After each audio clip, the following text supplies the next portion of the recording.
Hyper tension അല്ലെങ്കിൽ രക്താതിമർദ്ദമുള്ള ആളുകളിൽ ഏകദേശം 90 to 95% ഈ പ്രൈമറി ഹൈപ്പർ ടെൻഷനാണ്. അതായത് അതിന് കൃത്യമായിട്ടുള്ള കാരണങ്ങളൊന്നും നമുക്ക് പറയാനാവില്ല. എന്നാലും അതിന് കുറച്ച് റിസ്ക് ഫാക്ടേഴ്സ് ഉണ്ട്. അപ്പോൾ ഈ ഹൈപ്പർ ടെൻഷൻ നിങ്ങളുടെ വൃക്കകളെ ബാധിച്ചിട്ടുണ്ടോ ഇല്ലയോ എന്നറിയാൻ വേണ്ടിയിട്ട് നിങ്ങൾക്ക് രക്തത്തിൽ യൂറിയ, ക്രിയാറ്റിൻ എന്നീ ടെസ്റ്റുകളൊക്കെ നിങ്ങൾക്ക് ചെയ്ത് നോക്കാവുന്നതാണ്. സാലഡുകളായിട്ട് ഉപയോഗിക്കാൻ വേണ്ടിയിട്ട് ശ്രദ്ധിക്കുക. ഇനി പഴങ്ങളാണ് എന്നുണ്ടെങ്കിൽ നിങ്ങൾ പച്ചയ്ക്ക് തന്നെ കഷ്ണങ്ങളാക്കി കഴിക്കാൻ വേണ്ടിയിട്ട് ശ്രദ്ധിക്കുക. ജ്യൂസ് അടിച്ച് കഴിക്കുന്നത് ഒഴിവാക്കുക. അപ്പം നിങ്ങൾക്ക് അതിലുള്ള ഫൈബർ കണ്ടന്റ് നഷ്ടപ്പെടാനുള്ള സാധ്യതയുണ്ട്. പിന്നെ മറ്റു രീതിയിലുള്ള പാർശ്വഫലങ്ങളോ ഇത് മറ്റ് അവയവങ്ങളെ ബാധിക്കുന്ന രീതിയിൽ ഉള്ള പ്രശ്നങ്ങളോ ഉണ്ടായിരിക്കുകയില്ല. ഹൈപ്പർ ടെൻഷൻ അല്ലെങ്കിൽ രക്താതിമർദ്ദമുള്ള ആളുകളിൽ ഏകദേശം 90 to 95% ഈ പ്രൈമറി ഹൈപ്പർ ടെൻഷനാണ്. അതായത് അതിന് കൃത്യമായിട്ടുള്ള കാരണങ്ങളൊന്നും നമുക്ക് പറയാനാവില്ല. എന്നാലും അതിന് കുറച്ച് റിസ്ക് ഫാക്ടേഴ്സ് ഉണ്ട്. അത് എന്ന് പറയുന്നത് പുകവലി, മദ്യപാനം, വ്യായാമമില്ലായ്മ, പൊണ്ണത്തടി, അമിതമായിട്ടുണ്ടാകുന്ന മാനസിക സമ്മർദ്ദങ്ങൾ, വൈറ്റമിൻ ഡിൻ്റെ കുറവ്, അതുപോലെ പഴങ്ങളും പച്ചക്കറികളൊന്നും തീരെ കഴിക്കാതിരിക്കുക, അതുപോലെ തന്നെ പാരമ്പര്യം, ജീനുകളിൽ ഉണ്ടാകുന്ന വ്യതിയാനം, പ്രായം കൂടുക എന്നുള്ളതൊക്കെയാണ് അതിൻ്റെ റിസ്ക് ഫാക്ടേഴ്സ് ആയിട്ട് കണക്കാക്കുന്നത്. എന്നാൽ സെക്കൻഡറി ഹൈപ്പർ ടെൻഷന് കൃത്യമായിട്ടുള്ള കാരണങ്ങളുണ്ട്. നമ്മുടെ രക്തത്തിലെ പ്ലാസ്മയുടെയും ഹോർമോണിൻ്റെയും അളവുകളിൽ ഉണ്ടാകുന്ന വ്യത്യാസങ്ങളും ഹൃദയത്തിൻ്റെ പ്രവർത്തനത്തിലുണ്ടാകുന്ന മാറ്റങ്ങളൊക്കെ കാരണമാണ് സെക്കൻഡറി ഹൈപ്പർ ടെൻഷൻ ഉണ്ടാകുന്നത്. അതിൽ പ്രധാനപ്പെട്ട ഒരു അസുഖമാണ് നമ്മുടെ കിഡ്നീൻ്റെ മുകളിൽ ഉണ്ടാകുന്ന ഒരു ഗ്രന്ഥിയാണ് അഡ്രീനൽ ഗ്രന്ഥി എന്ന് പറയുന്നത്. അതിന് വരുന്നൊരു ട്യൂമറാണ് ഫിയോക്രോമോസൈറ്റോമ എന്ന് പറയുന്നത്. ആ ഒരു കണ്ടീഷനിൽ വളരെ ഹൈ ആയിട്ടുള്ള ബ്ലഡ് പ്രഷറാണ് കാണുന്നത്.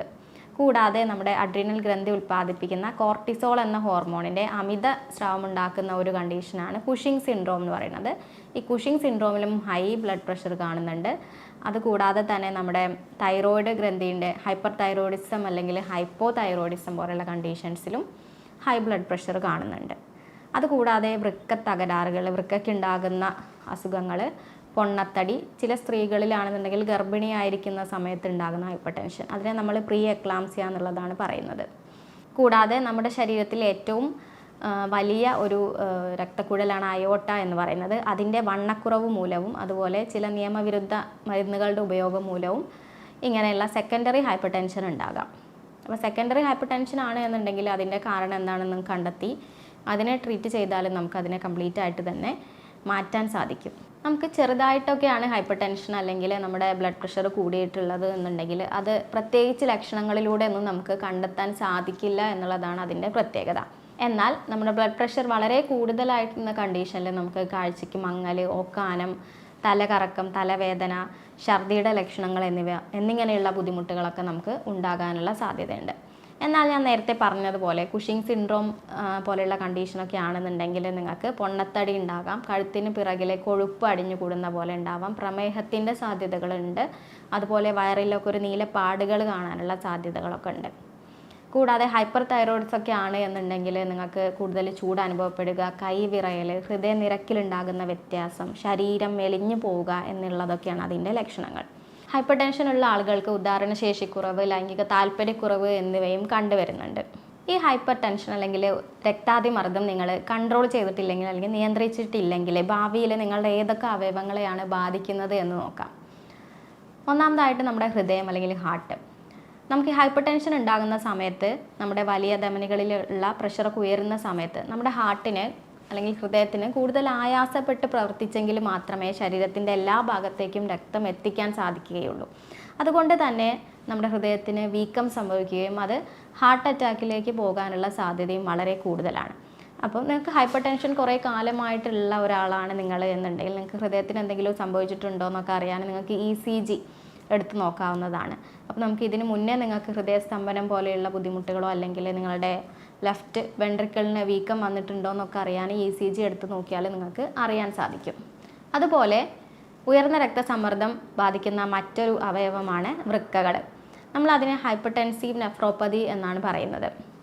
ഹൈപ്പർ ടെൻഷൻ ഉണ്ടാകുമ്പോൾ വൃക്കകളിലേക്കുള്ള രക്തയോട്ടം കുറയുകയും അതുവഴി നമ്മുടെ മൂത്രത്തിലൂടെയൊക്കെ പോകാൻ പാടില്ലാത്ത നമ്മുടെ ശരീരത്തിന് ആവശ്യമുള്ള ആൽബുമിൻ പോലെയുള്ള പ്രോട്ടീൻസൊക്കെ മൂത്രം വഴി നഷ്ടപ്പെടുകയും ചെയ്യുന്നുണ്ട്. അപ്പോൾ ഈ ഹൈപ്പർ ടെൻഷൻ നിങ്ങളുടെ വൃക്കകളെ ബാധിച്ചിട്ടുണ്ടോ ഇല്ലയോ എന്നറിയാൻ വേണ്ടിയിട്ട് നിങ്ങൾക്ക് രക്തത്തിൽ യൂറിയ, ക്രിയാറ്റിൻ എന്നീ ടെസ്റ്റുകളൊക്കെ നിങ്ങൾക്ക് ചെയ്ത് നോക്കാവുന്നതാണ്. ക്രിയാറ്റിൻ നമ്മുടെ ബ്ലഡിൽ കൂടുതലാണ് എന്നുണ്ടെങ്കിൽ വൃക്കകൾക്ക് തകരാറ് സംഭവിച്ചിട്ടുണ്ട് എന്നുള്ളതാണ് അതിൻ്റെ അർത്ഥം. അപ്പം വൃക്ക തകരാറുകൾ മൂലം ഹൈപ്പർ ടെൻഷൻ ഉണ്ടാവാം, അതുപോലെ ഹൈപ്പർ ടെൻഷൻ കാരണം വൃക്ക തകരാറുകളും ഉണ്ടാകാനുള്ള സാധ്യതയുണ്ട്. കൂടാതെ നിങ്ങൾക്ക് റീനൽ ഫങ്ഷൻ ടെസ്റ്റ് ചെയ്ത് നോക്കാം. മൈക്രോസ്കോപ്പിക് യൂറിൻ അനാലിസിസ് പോലുള്ള ടെസ്റ്റുകളൊക്കെ ചെയ്താൽ നമുക്ക് വൃക്ക തകരാറുകൾ വന്നിട്ടുണ്ടോ ഇല്ലയോ എന്നുള്ളത് അറിയാൻ സാധിക്കും. രക്തസമ്മർദ്ദം ബാധിക്കുന്ന മറ്റൊരു അവയവമാണ് നമ്മുടെ കണ്ണുകൾ, അല്ലെങ്കിൽ നമ്മുടെ കണ്ണുകളിൽ ഒരു ലെയറായിട്ടുള്ള റെറ്റിന എന്ന് പറയുന്നത്. ഹൈപ്പർ ടെൻസീവ് റെറ്റിനോപ്പതി എന്നാണ് നമ്മൾ ആ ഒരു കണ്ടീഷനെ പറയുന്നത്. ഹൈപ്പർ ടെൻഷൻ കുറേ കാലമായിട്ട് ഉണ്ടാകുന്ന ആളുകളിൽ കണ്ണിലെ നീർക്കെട്ട്, രക്തസ്രാവം എന്നിവ ഉണ്ടാവും, കാഴ്ച മങ്ങലൊക്കെ അനുഭവപ്പെടാനുള്ള സാധ്യതകളുണ്ട്. കൂടാതെ നമ്മുടെ ബ്രെയിൻ അല്ലെങ്കിൽ തലച്ചോറിനെയും രക്തസമ്മർദ്ദം വളരെയധികം ബാധിക്കുന്നുണ്ട്. പക്ഷാഘാതം അല്ലെങ്കിൽ സ്ട്രോക്ക് വരാനുള്ള ഒരു പ്രധാനപ്പെട്ട കാരണം എന്ന് പറയുന്നത് തന്നെ ഹൈപ്പർ ടെൻഷനാണ്. പ്രത്യേകിച്ച് ഈ രാത്രി കാലങ്ങളിലൊക്കെ ഹൈ BP ഒക്കെ പ്രഷർ കൂടുന്ന സമയത്ത് നമ്മുടെ തലച്ചോറുകളിലൊക്കെ ഉള്ള ചെറിയ രക്തക്കുഴലുകൾ പൊട്ടിപ്പോവുകയും അതുവഴി അവിടെ ഹെമറേജ് അല്ലെങ്കിൽ രക്തസ്രാവം ഉണ്ടാവാനുള്ള സാധ്യതയുണ്ട്. അല്ലെങ്കിൽ രക്തം കട്ട പിടിച്ച് ത്രോംബോസിസ് ഉണ്ടാവാനുള്ള സാധ്യതയുണ്ട്. ഹെമറേജ് ഉണ്ടായാലും ത്രോംബോസിസ് ഉണ്ടായാലും അവിടെ നമുക്ക് സ്ട്രോക്ക് അല്ലെങ്കിൽ പക്ഷാഘാതം സംഭവിക്കാനുള്ള സാധ്യത വരും. അപ്പോൾ നമ്മുടെ ശരീരത്തിൻ്റെ ഏതെങ്കിലും ഒരു ഭാഗം പൂർണ്ണമായിട്ടോ അല്ലെങ്കിൽ താൽക്കാലികമായിട്ടോ തളർന്നു പോകാനുള്ള സാധ്യതയും കൂടുതലായിട്ട് കണ്ടുവരുന്നുണ്ട്. കൂടാതെ നിങ്ങൾക്ക് എൻഡോക്രൈൻ ഡിസീസസ് അല്ലെങ്കിൽ ഹോർമോൺ സംബന്ധമായ പ്രശ്നങ്ങളാണോ എന്ന് അറിയാനും നിങ്ങൾക്ക് ബ്ലഡിലുള്ള സോഡിയം, പൊട്ടാസ്യം, മഗ്നീഷ്യം എന്നിവയുടെ നിലയൊക്കെ ചെക്ക് ചെയ്ത് നോക്കാവുന്നതാണ്. തൈറോയിഡിൻ്റെ എന്തെങ്കിലും ബുദ്ധിമുട്ടുകളാണോ എന്നറിയാൻ വേണ്ടിയിട്ട് തൈറോയിഡ് സ്കാൻ ചെയ്ത് നോക്കാവുന്നതാണ്. നിങ്ങൾ എപ്പോഴും ബ്ലഡ് പ്രഷർ അല്ലെങ്കിൽ രക്തസമ്മർദ്ദം അളക്കുമ്പോൾ ഒരു ഡോക്ടറുടെ അടുത്ത് പോയി സ്വിഗ്മോ മാനോമീറ്റർ ഉപയോഗിച്ചിട്ടാണ് നിർണ്ണയിക്കേണ്ടത്. അപ്പോൾ നിങ്ങൾ ബ്ലഡ് പ്രഷർ നോക്കാൻ വേണ്ടി ചെല്ലുമ്പോൾ നിങ്ങൾ കുറച്ച് കാര്യങ്ങൾ ശ്രദ്ധിക്കാനുണ്ട്. നിങ്ങൾ ഓടിക്കിതച്ച് പോയി ഡോക്ടറുടെ അടുത്ത് പോയിട്ട് പ്രഷർ നോക്കാതിരിക്കുക. കാരണം അങ്ങനെ ആകുമ്പോൾ എന്തായാലും പ്രഷർ കുറച്ച് കൂടാനുള്ള സാധ്യത കണ്ടുവരുന്നുണ്ട്. അപ്പോൾ നിങ്ങൾ എപ്പോഴും ഒരു 5 മിനിറ്റ് റിലാക്സ് ചെയ്തിട്ട് വേണം പ്രഷർ നോക്കാൻ വേണ്ടിയിട്ട്. കൂടാതെ നിങ്ങൾ പ്രഷർ നോക്കുന്നതിന് മുന്നോടിയായിട്ട് ചായ, കാപ്പി എന്നിവ കുടിക്കാനോ അല്ലെങ്കിൽ പുകവലിക്കാനോ പാടുള്ളതല്ല. കാരണം ഇത് ചെയ്യുമ്പോൾ നമ്മുടെ ശരീരത്തിലുള്ള അഡ്രിനാലിൻ കൂടുകയും അത് പ്രഷർ ഒന്ന് കൂടുതലായിട്ട് കാണിക്കാനുള്ള സാധ്യതയുമുണ്ട്. അതുപോലെ നിങ്ങൾ സ്ഥിരമായിട്ട് BP മരുന്ന് കഴിച്ചുകൊണ്ടിരിക്കുന്നവരാണ് എന്നുണ്ടെങ്കിൽ നിങ്ങൾ പ്രഷർ നോക്കുന്നതിന് ആ ദിവസവും നിങ്ങൾ അതേ സമയത്ത് തന്നെ മുടങ്ങാതെ മരുന്ന് കഴിക്കുക. എന്നിട്ട് മാത്രം BP നോക്കാൻ വേണ്ടിയിട്ട് ചെല്ലുക. ഇനി നിങ്ങൾക്ക് ആദ്യമായിട്ട് ബ്ലഡ് പ്രഷർ നോക്കിയപ്പോൾ ഫസ്റ്റ് കുറച്ച് ഹൈ ബ്ലഡ് പ്രഷർ കിട്ടി, ഹൈപ്പർ ടെൻഷൻ പോലെ കാണിച്ചു എന്ന് കരുതി നിങ്ങളൊരു രക്താതിമർദ്ദ രോഗിയാവണമെന്നൊന്നുമില്ല. നമ്മൾ ഒരു മാസത്തിൽ തന്നെ പല തവണകളായിട്ട് നോക്കിയിട്ടും നിങ്ങൾക്ക് ഉയർന്ന രക്തസമ്മർദ്ദമാണ് കാണുന്നത് എന്നുണ്ടെങ്കിൽ മാത്രമേ അതിൻ്റെ എല്ലാം ഒരു ആവറേജ് അളവുകൾ എടുത്തതിന് ശേഷമാണ് നിങ്ങളൊരു രക്താതിമർദ്ദ രോഗിയാണ് അല്ലെങ്കിൽ ഹൈപ്പർ ടെൻഷൻ ഉള്ള ഒരാളാണ് നമ്മൾ കൺഫേം ചെയ്യുകയുള്ളൂ. ഇനി നിങ്ങൾക്ക് ആദ്യം തന്നെ നോക്കിയപ്പോൾ 160/100 മില്ലിമീറ്റർ മെർക്കുറിക്ക് മുകളിലൊക്കെയാണ് പ്രഷർ കിട്ടിയത് എന്നുണ്ടെങ്കിൽ നിങ്ങൾ തീർച്ചയായും 2 ആഴ്ചയ്ക്കുള്ളിൽ തന്നെ ഒന്നും കൂടി റീചെക്ക് ചെയ്യുക. അപ്പോഴും അതേ വാല്യൂ തന്നെയാണ് നിങ്ങൾക്ക് കിട്ടുന്നത് എന്നുണ്ടെങ്കിൽ നിങ്ങൾ തീർച്ചയായിട്ടും മരുന്നുകൾ കഴിച്ചു തുടങ്ങുക അല്ലെങ്കിൽ ട്രീറ്റ്മെൻറ്റ് എടുത്ത് തുടങ്ങേണ്ടതാണ്. അല്ലെങ്കിൽ നിങ്ങൾക്ക് ഭാവിയിൽ ഹൃദയാഘാതം, പക്ഷാഘാതം പോലെയുള്ള ബുദ്ധിമുട്ടുകൾ ഉണ്ടാകാനുള്ള സാധ്യത വളരെ കൂടുതലായിട്ട് കണ്ടുവരുന്നുണ്ട്. കൂടാതെ പ്രീ ഹൈപ്പർ ടെൻഷൻ എന്ന് പറഞ്ഞൊരു സ്റ്റേറ്റ് ഉണ്ട്. അതായത് നിങ്ങളുടെ സിസ്റ്റോളിക് ബ്ലഡ് പ്രഷർ 120നും 139നും ഇടയ്ക്കും ഡയസ്റ്റോളിക് ബ്ലഡ് പ്രഷർ 80നും 89നും ഇടയ്ക്ക് വരികയാണ് എന്നുണ്ടെങ്കിൽ അതാണ് പ്രീ ഹൈപ്പർ ടെൻഷൻ എന്ന് പറയുന്നത്. അതായത് നിങ്ങൾ ഒരു ഹൈപ്പർ ടെൻഷൻ രോഗിയായിട്ടില്ല, എന്നാൽ അത് വരാനുള്ള സാധ്യത വളരെ അധികം കൂടുതലുമാണ്. അപ്പോൾ ഇത്തരത്തിലുള്ളവർ ട്രീറ്റ്മെൻറ്റ് അല്ലെങ്കിൽ മരുന്ന് കഴിക്കണം എന്നുള്ള നിർബന്ധമുള്ള കാര്യമല്ല. എന്നാലും നിങ്ങളുടെ ജീവിതശൈലിയിലുള്ള നിയന്ത്രണങ്ങൾ തീർച്ചയായിട്ടും വരുത്തണം. കാരണം ഇവരൊരു 4-5 വർഷങ്ങൾ കൊണ്ട് ഹൈപ്പർ ടെൻസീവ് രോഗികളാവാനുള്ള സാധ്യത വളരെ കൂടുതലായിട്ട് കണ്ടുവരുന്നു. ഇനി പറയുന്നത് നിങ്ങൾ ഹൈപ്പർ ടെൻഷൻ ഉള്ള ആളുകളെ പ്രത്യേകിച്ചും നിർബന്ധമായിട്ടും ഫോളോ ചെയ്യേണ്ട ഒരു ഡയറ്റ്, ഒരു ആഹാര രീതിയെ കുറിച്ചിട്ടാണ്. ഇത് നിങ്ങൾ ഫോളോ ചെയ്യുകയാണെന്നുണ്ടെങ്കിൽ ഹൈപ്പർ ടെൻഷൻ വരാൻ പോകുന്ന ആളുകൾക്കും ഫാമിലി ഹിസ്റ്ററി ഉള്ള ആളുകൾക്കും അതുപോലെ ഓൾറെഡി അതിന് മരുന്ന് കഴിച്ചുകൊണ്ടിരിക്കുന്നവർക്കും ഒക്കെ നിങ്ങളുടെ ബ്ലഡ് പ്രഷർ നോർമൽ ലെവലിലേക്ക് കൊണ്ടുവരാൻ വളരെയധികം സഹായിക്കുന്ന ഒരു ഡയറ്റാണ്.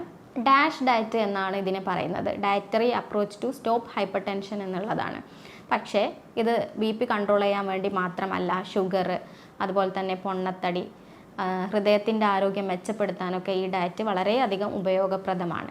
ഇതിൽ പ്രധാനമായിട്ടും കഴിക്കാൻ പറയുന്നത് 4 കാര്യങ്ങളാണ്.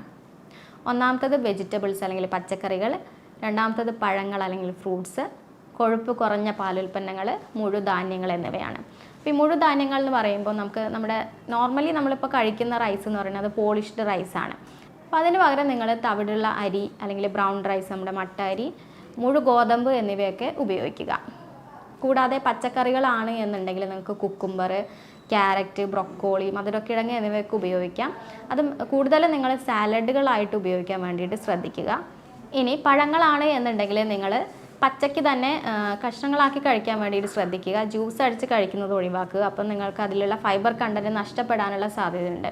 അപ്പോൾ നിങ്ങൾക്ക് ആപ്പിൾ, പിയർ, അവോക്കാഡോ, അതുപോലെ തന്നെ സ്ട്രോബെറി എന്നിങ്ങനെയുള്ള ഫ്രൂട്ട്സുകളൊക്കെ നിങ്ങൾക്ക് കഴിക്കാവുന്നതാണ്. അതുപോലെ തന്നെ മറ്റൊന്നാണ് കൊഴുപ്പ് കുറഞ്ഞ പാലുൽപ്പന്നങ്ങൾ. അതിൽ നിങ്ങൾ ചീസ് ഒഴിവാക്കേണ്ടതാണ്. പാലൊക്കെ നിങ്ങൾക്ക് ഉപയോഗിക്കാം. അപ്പോൾ ഇത്രയും കാര്യങ്ങളൊക്കെയാണ് നിങ്ങൾ ഭക്ഷണത്തിൽ ഉൾപ്പെടുത്തേണ്ട കാര്യങ്ങൾ. ഇനി ഒഴിവാക്കേണ്ട 4 കാര്യങ്ങളുണ്ട്, അത് പറയാം. ഒന്നാമത്തേത് സാൾട്ട്. ഈ സാൾട്ട് എന്ന് പറയുമ്പോൾ അല്ലെങ്കിൽ ഉപ്പ് എന്ന് പറയുമ്പോൾ നിങ്ങൾ കംപ്ലീറ്റ് ആയിട്ട് ഒഴിവാക്കുകയല്ല. കാരണം സോഡിയം എന്ന് പറയുന്നത് നമുക്ക് നമ്മുടെ ശരീരത്തിന് ആവശ്യമായിട്ടുള്ള ഒരു കാര്യം തന്നെയാണ്. അപ്പോൾ ശരാശരി ഒരു ഇന്ത്യക്കാരന് 6 ഗ്രാം സാൾട്ടാണ് ഒരു ദിവസം കഴിക്കുന്നത്. അപ്പോൾ അത് നിങ്ങൾ എന്തായാലും 3 ഗ്രാമിലേക്കും താഴെ കുറച്ച് കൊണ്ടുവരിക എന്നുള്ളത് വളരെ ഇമ്പോർട്ടൻ്റ് ആണ്. അപ്പോൾ സാൾട്ട് എന്ന് പറയുമ്പോൾ നമ്മുടെ കറികളിൽ ഇടുന്നത് മാത്രമല്ല, ബേക്കറിയിൽ നിന്ന് വാങ്ങുന്ന പല ബേക്കറി ഐറ്റംസ്, ചിപ്സ്, ലേസ്, അതുപോലെ അച്ചാർ, പപ്പടം എന്നിവയിലൊക്കെ ധാരാളം സോഡിയം അല്ലെങ്കിൽ സാൾട്ട് അടങ്ങിയിട്ടുണ്ട്. അപ്പോൾ അതൊക്കെയാണ് നിങ്ങൾ കൺട്രോൾ ചെയ്തിട്ട് കൊണ്ടുവരേണ്ടത്. രണ്ടാമതായിട്ട് സ്വീറ്റ്സ്, അതായത് പഞ്ചസാര പാനീയങ്ങൾ, സോഫ്റ്റ് ഡ്രിങ്ക്സ് പോലെയുള്ള ബേക്കറി ഐറ്റംസൊക്കെ ഷുഗർ നിങ്ങൾ പരമാവധി കട്ട് ചെയ്യാൻ വേണ്ടിയിട്ട് തന്നെ ശ്രദ്ധിക്കുക. കൂടാതെ കൊഴുപ്പ് അല്ലെങ്കിൽ ഓയിൽ ഉപയോഗിക്കുന്നത് പരമാവധി കുറയ്ക്കുക. പ്രത്യേകിച്ച് നമ്മുടെ പാം ഓയിൽ പോലുള്ള റിഫൈൻഡ് ഓയിൽസൊക്കെ നിങ്ങൾ ഒഴിവാക്കാൻ വേണ്ടിയിട്ട് ശ്രദ്ധിക്കുക. അതുകൂടാതെ ആൽക്കഹോളും സ്മോക്കിങ്ങും നിങ്ങൾ കുറയ്ക്കുക. നിങ്ങളൊരു 2 ഗ്ലാസ് മദ്യപാനം കുറയ്ക്കുന്നത് വഴി നിങ്ങളുടെ blood pressure 2 to 4 millimetre mercury വരെ താഴും. അപ്പോൾ അത് നിങ്ങൾ പ്രത്യേകം ശ്രദ്ധിക്കേണ്ട ഒരു കാര്യമാണ്. കൂടാതെ ഈ ഒരു ഡയറ്റിൽ റെഡ് മീറ്റും ഒഴിവാക്കാൻ വേണ്ടി പറയുന്നുണ്ട്. റെഡ് മീറ്റ് എന്ന് പറയുമ്പോൾ നമ്മുടെ ബീഫ്, മട്ടൺ എന്നിവയൊക്കെ ഒഴിവാക്കുക. നിങ്ങൾക്ക് പ്രോട്ടീന് വേണ്ടിയിട്ട് ലീൻ മീറ്റ്, അതായത് ചിക്കൻ ഉപയോഗിക്കാം, ഫിഷ് ഉപയോഗിക്കാം, എഗ്ഗ് ഉപയോഗിക്കാം എന്നിവയൊക്കെ നിങ്ങൾക്ക് ഉപയോഗിക്കാവുന്നതാണ്. കൂടാതെ നമ്മുടെ നട്ട്സ്, ബദാം, വാൾനട്ട് എന്നിവയൊക്കെ നിങ്ങൾക്ക് പ്രോട്ടീന് വേണ്ടിയിട്ട് ഉപയോഗിക്കാവുന്നതാണ്. അപ്പോൾ ഈ ഒരു ഡയറ്റ് നിങ്ങളുടെ കൊളസ്ട്രോൾ കുറയ്ക്കാൻ വേണ്ടി സഹായിക്കുന്നു, പ്രഷർ കുറയ്ക്കാൻ വേണ്ടിയിട്ട്, അമിതവണ്ണം കുറയ്ക്കാനും, നിങ്ങളുടെ ഹൃദയത്തിൻ്റെ ആരോഗ്യം മെച്ചപ്പെടുത്താനും, ഡയബറ്റീസ് കുറയ്ക്കാനും എല്ലാത്തിനും സഹായിക്കുന്ന ഒരു ആഹാര രീതിയാണിത്. നിങ്ങൾ തീർച്ചയായിട്ടും ഫോളോ ചെയ്യുക എന്നുള്ളതാണ്.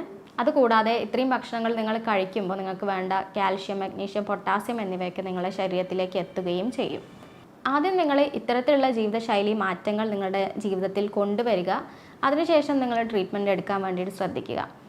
ഇത്തരത്തിലുള്ള ജീവിതശൈലി മാറ്റങ്ങളൊക്കെ കൊണ്ടുവന്നിട്ടും നിങ്ങളുടെ ഹൈപ്പർ ടെൻഷൻ കൺട്രോളിലായില്ല എന്നുണ്ടെങ്കിൽ നിങ്ങൾ ട്രീറ്റ്മെൻറ്റ് സ്റ്റാർട്ട് ചെയ്യുക എന്നുള്ളതാണ്. കാരണം അത് ഭാവിയിൽ മറ്റ് പല അവയവങ്ങളെയും ബാധിക്കുന്നതിന് മുന്നേ അതിനെ തീർച്ചയായിട്ടും കൺട്രോളിൽ കൊണ്ടുവരേണ്ടതുണ്ട്.